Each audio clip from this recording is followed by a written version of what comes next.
Hey, Annie, did you work on the sustainability document with AI? AI, I am so sorry. It's not what you think, sir.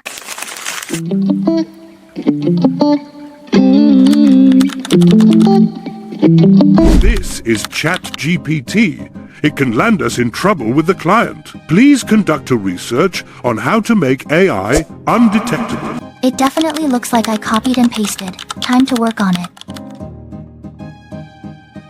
Here's how to ensure any document you create with AI remains undetectable and reads naturally.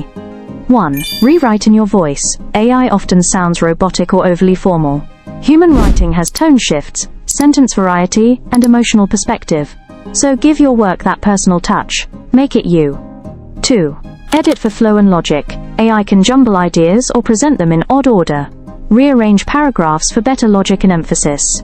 Flow is a human instinct, and when your work flows, it feels more human. 3.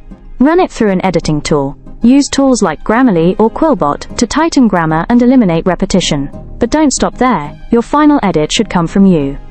4. End with an anti-AI check. This shouldn't be your first step. Remember, AI humanizers are still AI. The human factor is you. Use an AI detector for review, but always read through with fresh eyes. 5. Finally note, AI gives you structure. You give it soul. You give it personality. I corrected the document, and my boss is happy. Thank you for watching. If this was helpful, kindly like and share. For more AI tips and tutorials, subscribe to the AI How To series.